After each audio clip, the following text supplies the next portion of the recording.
আসসালামু আলাইকুম। সবাইকে স্বাগত জানাচ্ছি বিডি দর্পণের নিয়মিত আয়োজন আজকের দুনিয়ায়। আপনাদের সঙ্গে আছি আমি তাসনিম হোসাইন। চলুন জেনে নেওয়া যাক সারা বিশ্বে এ পর্যন্ত ঘটে যাওয়া আজকের প্রধান খবরগুলো। রাশিয়ার প্রেসিডেন্ট ভ্লাদিমির পুতিনের সঙ্গে ফোন আলাপের একদিন পর ইউক্রেনের প্রেসিডেন্ট জেলেনস্কির সঙ্গে ফোন আলাপ করেছেন ট্রাম্প। বুধবার দুই নেতার মধ্যে ফোন আলাপ হয়েছে। ফোন আলাপে রাশিয়া ইউক্রেন যুদ্ধ বন্ধে একসঙ্গে কাজ করার বিষয়ে আলোচনা করেছেন ট্রাম্প ও জেলেনস্কি। তিনি ট্রাম্পকে যুদ্ধ বন্ধ কাজ করার প্রতিশ্রুতি দিয়েছেন। হোয়াইট হাউসের পক্ষ থেকে দুই নেতার এই ফোন আলাপকে দুর্দান্ত বলে মন্তব্য করা হচ্ছে। এর আগে গত 28 ফেব্রুয়ারি হোয়াইট হাউসে জেলেনস্কি ও ট্রাম্পের মুখোমুখি বৈঠকে বাকবিতণ্ডা হয়েছিল। এরপর এই প্রথম দুই নেতা আবারও কথা বললেন। ফোন আলাপে জেলেনস্কির পক্ষ থেকে ট্রাম্পকে তার সহায়তার জন্য ধন্যবাদ জানানো হয়েছে। সৌদি আরবের শান্তি চুক্তি নিয়ে আলোচনা নিয়ে কারিগরি দলের কাজের ব্যাপারে দুই নেতা একমত হয়েছেন।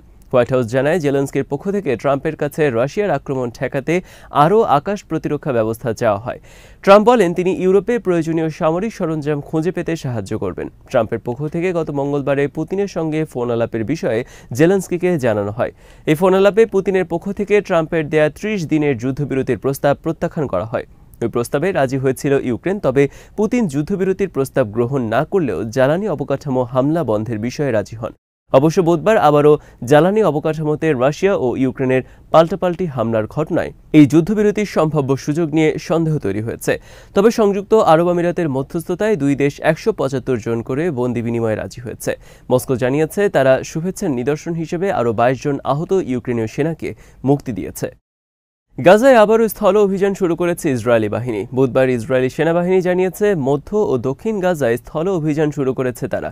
2 দিন ধরে বিমান হামলায় 400-রও বেশি লোক নিহত হওয়ার পর এই স্থল অভিযান শুরুর ঘোষণা এলো।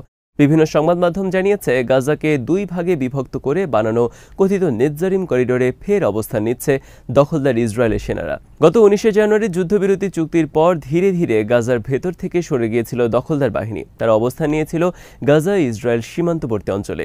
তবে বুধবার ফের গাজাকে 2 ভাগে বিভক্ত করেছে তারা।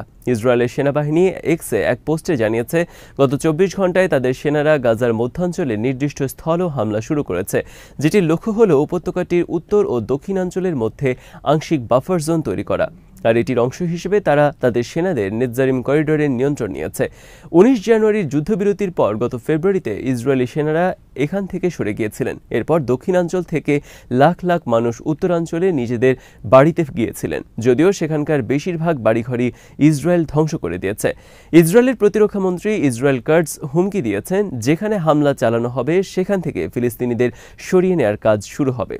বুধবার এক বিবৃতিতে তিনি জানিয়েছেন গাজায় নতুন হামলার তীব্রতা তারা বাড়াচ্ছেন। এই মন্ত্রী বলেছেন যদি তাদের জিম্মিদের হামাস মুক্তি না দেয় তাহলে ইসরায়েল এমন তীব্রতার সাথে হামলা চালাবে যেটি আপনারা কখনো দেখেননি। 1.5 বছর ধরে চলা যুদ্ধে ইতিমধ্যে প্রায় 50,000 মানুষ নিহত হয়েছেন। এর মধ্যে শুধুমাত্র গত 48 ঘন্টায় 970 ফিলিস্তিনিকে নির্মমভাবে হত্যা করেছে তারা, যার মধ্যে শিশুই 183 জন।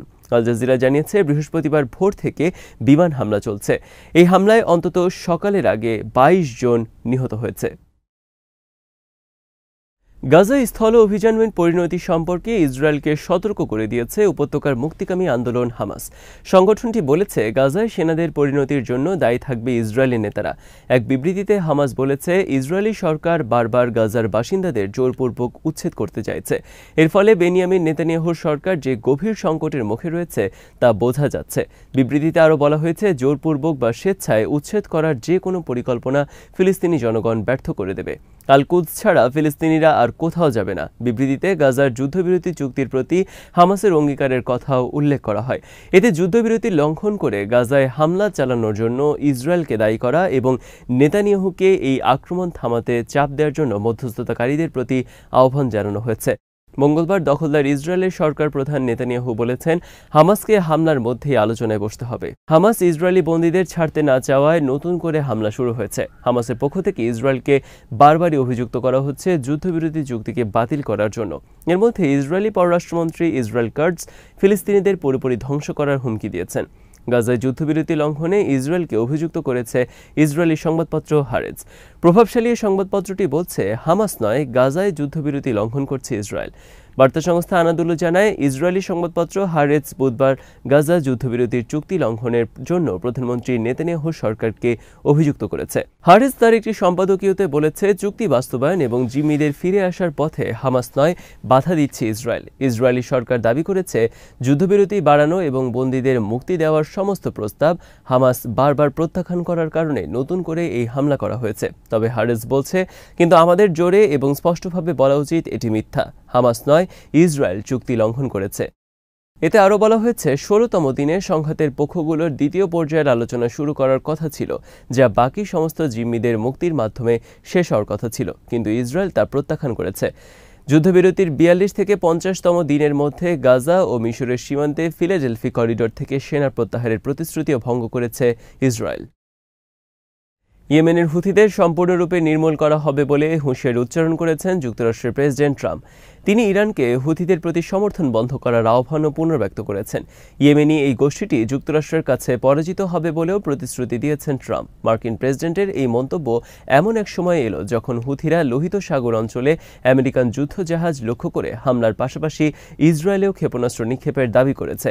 বুধবার নিজের সোশ্যাল মিডিয়া পোস্টে ট্রাম্প রিপোর্ট উদ্ধৃত করে দাবি করেন, ইরান হুথিদের প্রতি তার সমর্থন কমিয়ে দিচ্ছে, কিন্তু এখনও বড় পরিমাণে সামরিক সরবরাহ পাঠাচ্ছে।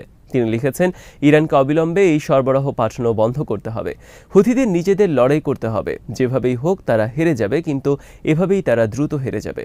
ট্রাম্প অবশ্য ইতিপূর্বে ইরানকে হুথিদের ওপর লাগাম টেনে না ধরলে প্রতিশোধ নেওয়ার হুমকি দিয়েছিলেন। এর আগে বুধবার ইয়েমেনের রাজধানী সানা সহ হুথিদের শক্ত ঘাঁটিতে আবারও মার্কিন হামলার ঘটনা ঘটেছে। হামলার পর ট্রাম্প একটি সোশ্যাল মিডিয়া পোস্টে লিখেছেন, বর্বর হুথিদের ওপর হামলায় ব্যাপক ক্ষতি হয়েছে এবং দেখুন এটি ক্রমশ আরও খারাপ হতে চলেছে। এটি এমনকি একটি ন্যায্য লড়াইও নয় এবং কখনো হবেও না। তাদের সম্পূর্ণরূপে নির্মূল করা হবে। এর আগে গত শনিবার মার্কিন প্রেসিডেন্ট ডোনাল্ড ট্রাম্প বলেন, তিনি হুথিদের বিরুদ্ধে বড় আক্রমণ চালানোর নির্দেশ দিয়েছেন। হুথিদের প্রতিবেদন অনুসারে গত কয়েকদিনে ইয়েমেনে কয়েক ডজন মার্কিন বিমান হামলার রেকর্ড করা হয়েছে, যার ফলে ৫৩ জন নিহত, ১০৭ জন আহত। হতাহতদের মধ্যে নারী ও শিশুও রয়েছে। বুধবার রাতে হুথিরা জানায় তাদের ১৬ জন সদস্য মার্কিন হামলায় নিহত হয়েছে। তুরস্কের ইস্তাম্বুল শহরের মেয়র এক্রেম ইমামোগলুকে গ্রেপ্তার করেছে দেশটির নিরাপত্তা বাহিনী। বিরোধী রিপাবলিকান পিপলস পার্টি বা সিএইচপির এই নেতা প্রেসিডেন্ট রিসেপ তাইপ এরদোয়ানের অন্যতম প্রধান রাজনৈতিক প্রতিদ্বন্দ্বী হিসেবে পরিচিত। গত কয়েকদিন পর সিএইচপির পক্ষ থেকে এক্রেম ইমামোগলুকে তুরস্কের প্রেসিডেন্ট প্রার্থী হিসেবে মনোনীত করার কথা ছিল, কিন্তু হঠাৎ করে তার গ্রেপ্তার দেশটির রাজনৈতিক অঙ্গনে ব্যাপক আলোড়ন তুলেছে।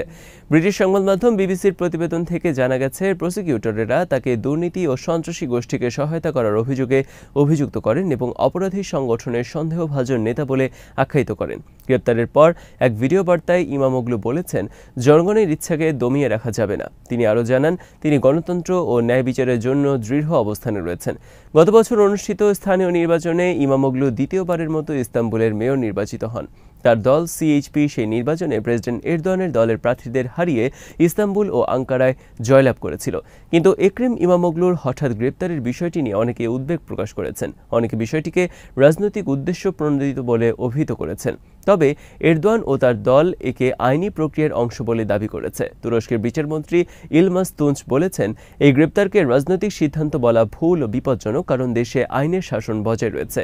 গ্রেপ্তারের ঠিক একদিন আগে ইস্তাম্বুল বিশ্ববিদ্যালয় কর্তৃপক্ষ ইমামোগলুর ডিগ্রি বাতিল করেছে।